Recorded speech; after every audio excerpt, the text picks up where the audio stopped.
another video lecture organized by Substratum Learners. सबसे पहले तो बहुत बड़ा सॉरी, इतने लेट में वीडियो अपलोड करने के लिए कुछ पर्सनल प्रॉब्लम्स चल रही थी जिस वजह से हम वीडियो अपलोड नहीं कर पा रहे थे। बट आज हम वापस आए हैं, वापस आपसे मिले हैं और अब हम शुरुआत करेंगे अपने टॉपिक के साथ जो है how to prepare a board level project. That means कि 9th से लेकर 12th तक की क्लास, और अब ऐसा टाइम है कि आपको हर जगह से प्रोजेक्ट्स मिलने स्टार्ट हो गए होंगे, किसी भी सब्जेक्ट का हो, whether it is of science, maths, social studies और physics, chemistry, bio, maths, anything. So उन प्रोजेक्ट्स को कैसे बनाएं, बोर्ड लेवल के जो प्रोजेक्ट्स होते हैं उनको किस अकॉर्डिंग बनाया जाए कि आपको मैक्सिमम मार्क्स ऑब्टेन हो, ये हमें समझना है। Because project is such a thing जहां पे आप मैक्सिमम मार्क्स बिना किसी ज्यादा एफर्ट के ऑब्टेन कर सकते हो, जहां पे आपको कुछ याद नहीं करना, आपको अपनी मेमोरी का टेस्ट नहीं देना और बिना ये सारी चीजें किए आप मैक्सिमम मार्क्स ऑब्टेन कर सकते हो। बस कुछ चीजों का रखना है ध्यान। कौन कौन सी चीजों का, उन्हीं को आज की वीडियो में करने वाले हैं हम डिस्कस। तो आइए बिना अपना और आपका टाइम वेस्ट किए शुरू करते हैं आज के टॉपिक का डिस्कशन। सो स्टूडेंट्स, जब कभी भी आप प्रोजेक्ट बनाएं तो हर प्रोजेक्ट के कुछ एसेंशियल की फीचर्स होते हैं, whether it is a project related to arts और a project related to science, इधर कंप्यूटर ऑल्सो। किसी भी सब्जेक्ट का प्रोजेक्ट हो उसके कुछ की पोर्शंस होते हैं। द फर्स्ट की portion and the first page is the page जिसमें आपका नाम, आपके स्कूल का नाम, class, subject, topic, everything is mention. The second one is the acknowledgement where you thank all those people who helped you in making this project. Third है index, जहां पे आप मेंशन करते हो कि कौन सा टॉपिक किस पेज नंबर पे प्रेजेंट है। सबके फॉर्मेट हम आपको बताएंगे, तो बिल्कुल भी परेशान होने की जरूरत नहीं है। Then we do what, we move to the introduction. Introduction के बाद स्टार्ट हो जाता है आपका प्रोजेक्ट, जिसमें आपका मेन कंटेंट होता है। कंटेंट के बाद हम बढ़ते हैं कंक्लूजन पे and then finally to bibliography. तो आइए वन बाय वन एक एक पेज को डिस्कस करते हुए, की पॉइंट्स को दिमाग में रखते हुए आगे बढ़ते हैं। I will suggest you to keep a copy and a pen, that is your writing material along with you, ताकि जहां कहीं भी कोई इंपॉर्टेंट पॉइंट आपको लगे आप उसको नोट जरूर कर लीजिएगा। ठीक है, तो चलिए पेज नंबर 1, जिसमें होता है आपका name, class, roll number, then name of the school and the subject with the topic। तो सबसे पहले आपको पेज लेना है। नाउ किस तरीके का पेज लेना है, तो 3 टाइप के पेजेस अवेलेबल होते हैं। ईदर नॉर्मल जो आपके शीट्स होते हैं, like the project sheets which may be interleave और lined on both the sides, या ब्लैंक भी हो सकता है बोथ द साइड्स पे। तो तीनों में से आप किसी भी टाइप का एक यूज कर सकते हो। दैट डिपेंड्स कि आपको ज्यादा लिखना है या ज्यादा फोटो स्टिक करनी है या ज्यादा आपको और लिखना एंड फोटो इक्वल क्वांटिटी में करना है। तो अगर इक्वल क्वांटिटी में करना है then you may use interleave. Writing matter ज्यादा है तो आप बोथ साइड लाइन वाला यूज कर सकते हो, और अगर फोटो या डायग्राम ज्यादा है देन बोथ साइड ब्लैंक वाला भी आप यूज कर सकते हो। नाउ प्रोजेक्ट शीट्स आपको कलर्ड में भी मिल जाती हैं, जिसमें कुछ प्रिंट्स होते हैं, कुछ डिजाइन होते हैं। As per your teacher suggestion आप उनको भी यूज कर सकते हो। And one is scrap book, जिसमें कि जो पेजेस होते हैं वो कलर्ड होते हैं। कई बार वो उसमें लाइन प्रेजेंट होती है, कई बार वो ब्लैंक होता है।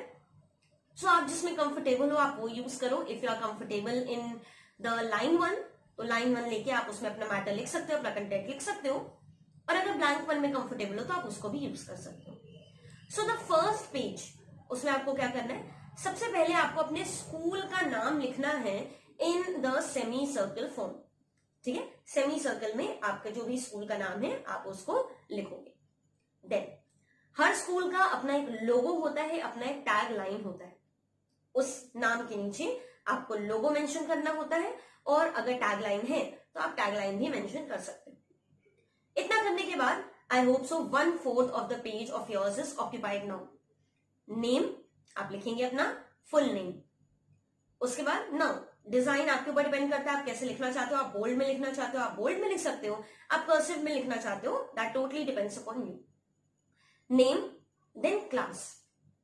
अगर आपका प्रोजेक्ट बोर्ड्स में सबमिट हो रहा है सीधे, दैट मीन्स 10th और 12th का जो बोर्ड लेवल का प्रोजेक्ट होता है उसमें सबमिट हो रहा है, देन वहां पे आपको सेक्शन लिखने की जरूरत नहीं, बिकॉज जितने भी बच्चे हैं वो एक ही क्लास के हैं, there is no section bifurcation. But अगर आप इंटरनल प्रोजेक्ट सबमिट कर रहे हो, अपने टीचर्स को सबमिट कर रहे हो, तो इट इज बेटर, बिकॉज एक ही टीचर कई सारे सेक्शंस को लेता है, कई सारे सेक्शंस को अटेंड करता है, सो बेटर है कि वहां पे आप अपना सेक्शन भी अलॉन्ग विद द क्लास लिख दें।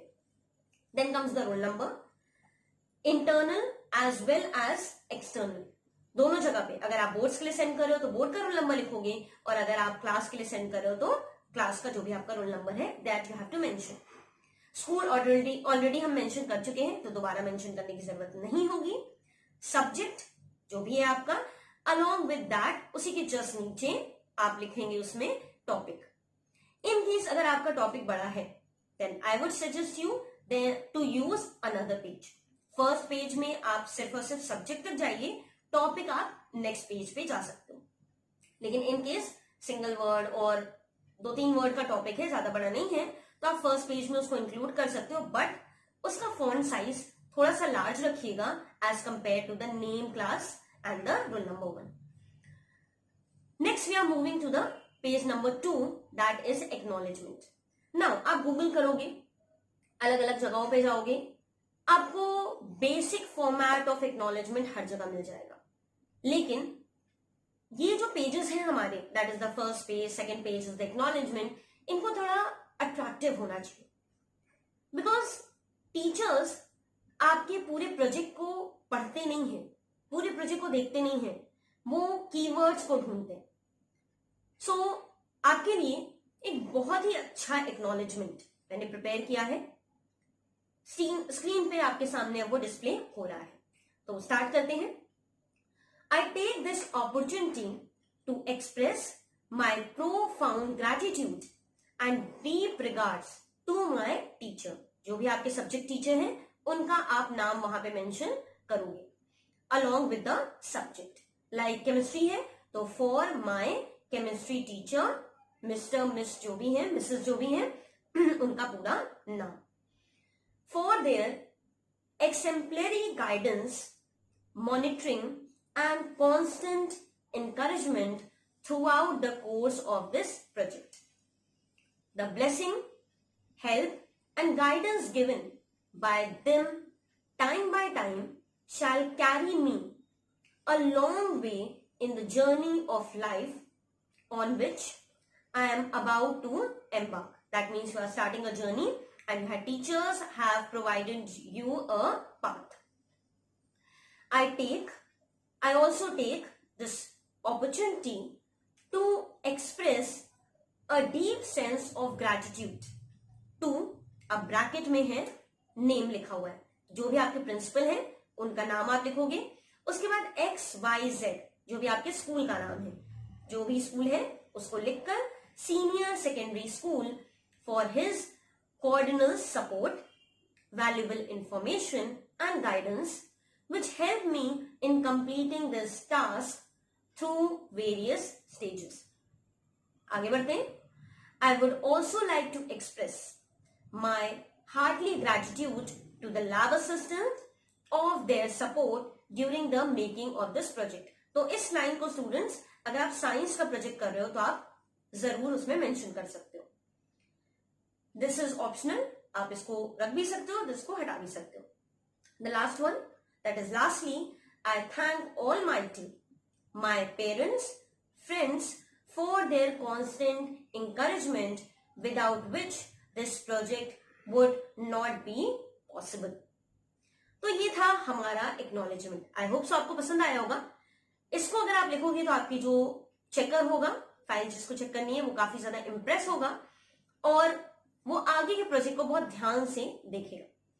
बिकॉज जो एक बेसिक फॉर्मेट है एक्नॉलेजमेंट लिखने का, बच्चे उसी को लिख देते हैं और टीचर भी ऐसे ही बस आगे की तरफ बढ़ जाता है, वो ज्यादा फोकस नहीं करता। Moving to the page number 3, that is index. अब इंडेक्स आपका एक बॉक्स फॉर्म में होगा जिसको आप अलग अलग पार्ट में बाइफरकेट करोगे। सबसे पहला serial number, then topic, then page number and finally remark. Box रहेगा, उसमें 4 बाइफिकेशंस होंगे। टॉपिक आप थोड़ा बड़ा रखोगे, टॉपिक का ब्लॉक, बाकी जो ब्लॉक्स हैं वो आप मीडियम रख सकते हो। Serial number, then in topic, then आपका page number and finally remark. मेरे ख्याल से आपने प्रैक्टिकल कॉपीज में देखा भी होगा, इसी तरीके से फॉर्मेट होता है। After that comes the introduction. So introduction आपका बहुत सॉलिड, बहुत इंपॉर्टेंट पार्ट होता है, बिकॉज यहीं से आपके प्रोजेक्ट की होती है शुरुआत। जो भी आपका टॉपिक है, उस टॉपिक के बारे में कुछ पोर्शन की, उस वर्ड का डिस्कवरी कहां से हुआ, उस वर्ड का मीनिंग क्या है, डिफरेंट लैंग्वेजेस में उस वर्ड को क्या कहते हैं या उस सेंटेंस को क्या कहते हैं, वो वर्ड साइंस या मैथ्स या सोशल स्टडीज या किसी भी इंग्लिश के किस पार्ट से ओरिजिनेटेड है, ये सारी चीजें आप इंट्रोडक्शन में लिख सकते हैं। उसके बाद आते हैं मेन कंटेंट पे। तो कंटेंट वैरी करेगा अलग अलग सब्जेक्ट्स के अकॉर्डिंग। हिस्ट्री का है तो उसके अकॉर्डिंग जाएगा, जो भी आपकी टीचर ने आपको टॉपिक दिया है वो सारी चीजें होंगी कंटेंट में। ना सी प्रोजेक्ट एक गुड अमाउंट ऑफ पेजेस का होना चाहिए। मिनिमम 15 से 20 पेजेस का एक प्रोजेक्ट होना ही चाहिए। उसके ऊपर आपकी कैपेसिटी है, या टॉपिक का के ऊपर भी जाता है कि वो कितना लेंथी टॉपिक है, उसको आप बना सकते हो, लेकिन मिनिमम 15 से 20 पेजेस का एक प्रोजेक्ट होना चाहिए। ऐसा नहीं कि प्रोजेक्ट शुरू हुआ, 2-3 पेजेस कंटेंट मिले फिर खत्म हो जाए। So that is not a good quality of project. वहां पे टीचर्स को समझ में आता है कि बच्चे ने एफर्ट्स नहीं किए हैं, जो कि एक बहुत बुरा संदेश देता है, एक बहुत बुरा मैसेज देता है। नाउ कंटेंट के बाद आते हैं हम कंक्लूजन पे। सो कंक्लूजन में आपको करना क्या होता है कि जो पूरा आपका प्रोजेक्ट है उसका जो आपको रिजल्ट मिला या जो भी समरी मिली वो आप उस एरिया में लिखेंगे। Finally comes the bibliography. Know what is bibliography? So bibliography एक ऐसा एरिया होता है जहां पे आपको सोर्सेस का नाम लिखना होता है। दैट मीन्स कि आपका कंटेंट किस किस सोर्सेस से है।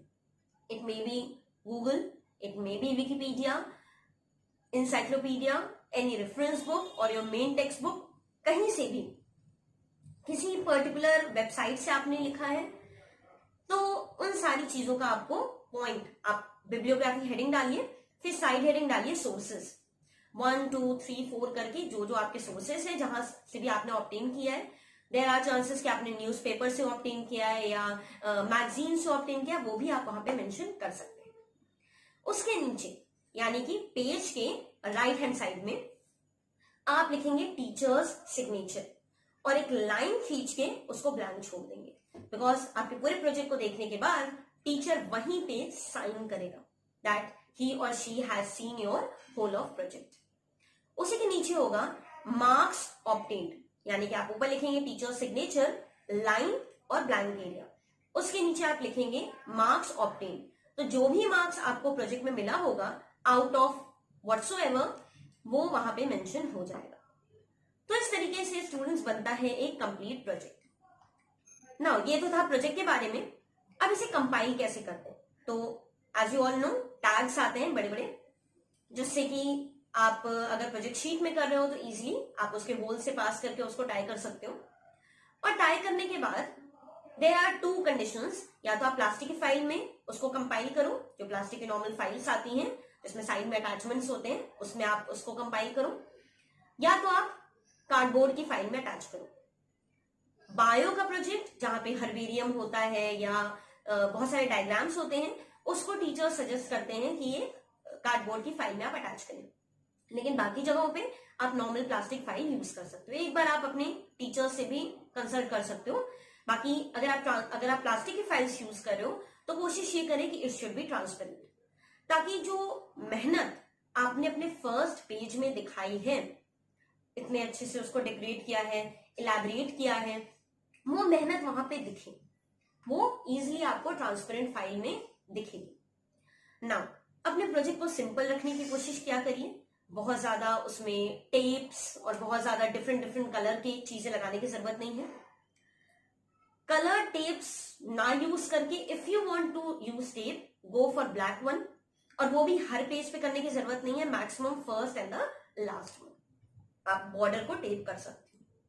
Then for the headings go for sketch pens, and in sketch pen also glitter pen please avoid using it, क्योंकि ग्लिटर पेन में से कभी कभी वो ग्लिटर उसका लीक होने लगता है और दूसरे पेज पर प्रिंट हो जाता है, जिससे कि प्रोजेक्ट डिस्ट्रॉय होने के चांसेस होते हैं।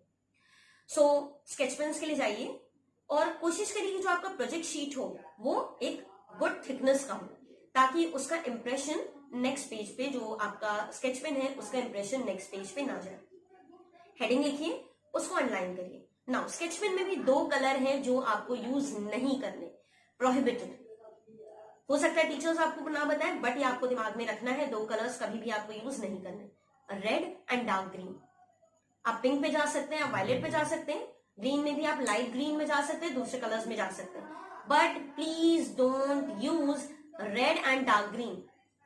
Both these colours, red is for the checker and dark green is for the administrative head, that is the principal. So इन दोनों कलर्स को आपको यूज नहीं करना है। बाकी water colours, pencil colors and crayons, please stop using all these things. You all are grown up students, और आप अगर आर्ट का प्रोजेक्ट बना रहे हो then you may go for that, but अगर आप किसी सब्जेक्ट का प्रोजेक्ट बना रहे हो then please don't use all these things. Photos हमेशा कोशिश करिए कि स्क्वायर या रेक्टेंगल में कट करके लगाइए। You may use print outs from the laptops और फ्रॉम गूगल डायरेक्टली, उसको स्क्वायर या रेक्टेंगल में कट करिए, स्टिक करिए और उसकी बॉर्डरिंग जरूर कर दीजिए। बॉर्डरिंग करने से पिक्चर बहुत नीट एंड टाइटली लगती है, एंड इफ पॉसिबल तो पिक्चर के नीचे जरूर से ये बता दीजिए कि वो पिक्चर किस चीज की है। For example you are making the picture of a cell, अब सेल स्क्वायर तो होगा नहीं या रेक्टेंगल तो होगा नहीं, सर्कुलर होगा, आपने बना लिया, ब्लैक स्केच पेन से आपने उसकी बॉर्डरिंग कर दी, उसके बाद नीचे अंडरलाइन करके आप लिख सकते हो स्ट्रक्चर ऑफ अ सेल। तो इससे एक अच्छा इंप्रेशन पड़ता है और प्रोजेक्ट भी काफी ज्यादा नीट एंड टाइटली लगता है। सो ये कुछ बेसिक इंस्ट्रक्शंस थे कि किस तरीके से स्टूडेंट्स आप एक बोर्ड लेवल का प्रोजेक्ट बना सकते हैं। आई होप सो कि सारे टॉपिक्स आपको अच्छे से क्लियर हो गए होंगे।